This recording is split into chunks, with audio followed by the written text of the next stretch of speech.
Okay, everybody, I just want to recap what we learned today. First of all, we talked about power functions, and I'm going to highlight our power function. So this is a power function, okay?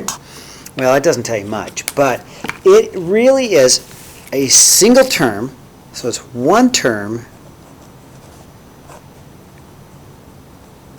with whole number exponents. So with exponents, they're like 1, 2, 3, 4, dot, dot, dot. So I'm going to get more into that, but first of all, here are graphs of power function. This is a y equals x to the 1, y equals x squared, see the shape, y equals x cubed, look at the shape, y equals x to the 4th, look at the shape, y equals x to the 5th, look at the shape, 6th, and of course we sketched 7, and y to the 8th, okay? Now, what I notice is all the, what we call odd ones, all the odd functions are kind of similar. They kind of go from negative infinity to positive infinity. All the odd ones are kind of similar. Go from negative infinity to positive infinity. But the even ones we see are like kind of like smiley faces. Kind of like smiley faces, kind of like smiley faces. But what happens is the power gets bigger and does this thing called flattening out. That's why it calls it flat in the middle. Because we're taking fractions and we're multiplying fractions, which makes a even more exaggerated fraction, okay? So we took a look at that whole thing. Here we looked at, okay, well, what happens when you start taking fractions to a bigger power? And the bigger power makes them even a smaller fraction. And that's how it flattens out, okay? So then we even looked at Desmos. We got a picture of it on Desmos, but then I gave some notes. Okay, so then I talked about, okay, even functions.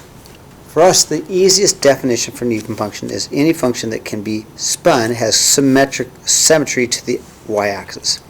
So here I gave him x squared minus 4. Even though it has an even exponent, the main thing is that it has symmetry with the x-axis. An odd function has symmetry to the origin. So at 0, 0, if you were to spin this 180 degrees, spin 180 degrees, then it has symmetry with the origin. And again, we talked about power functions.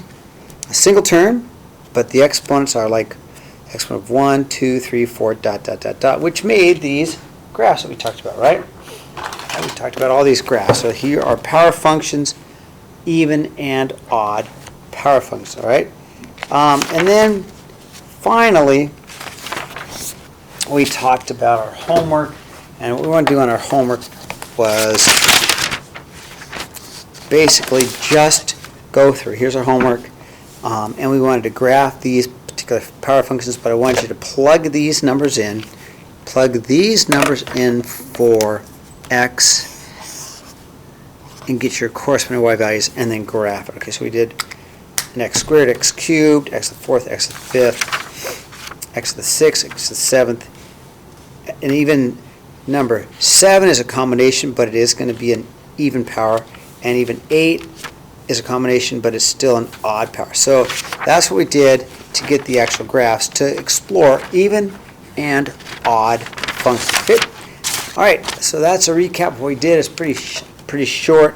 Basically, power functions, y equals some number x to some n exponent, where the exponents could be 1, 2, 3, 4, 5, 6, 7, 8, which is what we saw in our book. We saw these graphs, which are all power functions, all right, and their behavior. All right, that's all I have, and I'll see you guys tomorrow.